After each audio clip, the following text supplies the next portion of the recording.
This is the mayor of Uvalde. We've got Mayor Don McLaughlin. He has just started his 9th year as mayor of this beautiful community. And I just first want to ask you, Mayor, we're all reeling, obviously, coming in from the outside, watching what's happening and what's happened, this vicious, heinous act of mass murder to your community. How are you feeling? Well, I'll try to keep a straight face. My hearts are broken for these families and for these kids. I mean, this shouldn't happen. My prayers and thoughts are with these families. Thank God for the first responders that reacted so fast yesterday, or this could have been a lot worse. So, but first and foremost, our thoughts and prayers are with these families. Have you been able to speak to any of them as of yet? What are your plans on that? I have not. I mean, at this point, I'm going to give them the privacy that they need, and I would ask that all the press that are in our community to give them space to grieve and to do it, because, like I said, none of us, we all still feel this is a nightmare that we're going to wake up from. It's not true. It's so sad that this has happened.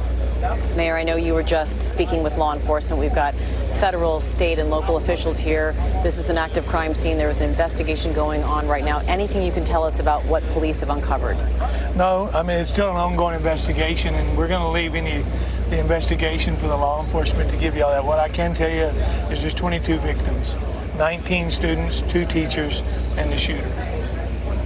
But I mean, as far as any other information, we were briefed this morning, but we're going to let them release that information because there's a lot of stuff they still don't want out yet. Yeah, I know you told me that there's stuff they don't want out, but you said what we will find out is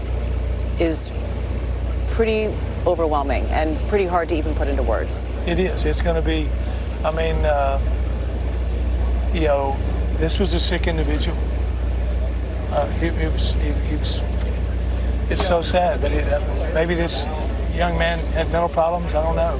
Mayor, I know that you have heard the cries and impassioned speeches that have taken place over the last few hours for people calling for some restrictions on gun control. I know you're not an advocate of it, but a lot of people are asking, how did an 18-year-old just a few days or weeks after his 18th birthday not buy one, but eventually 2 AR-15s, one of which was used in this massacre yesterday, without a gun license? He doesn't even have a driver's license.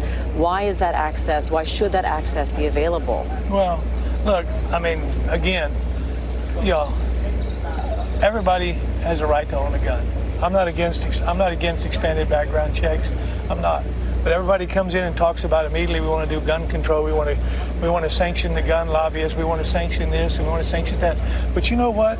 Why don't you politicians get off your butts and let's talk about mental health, and let's do something for real once. We give millions of dollars to all these countries, and right now we're spending billions down here on the border. What if we took that money and built facilities where we could treat the people in our own country? We got homeless people on the streets that have mental problems. We have kids that have mental problems, especially coming out of a pandemic.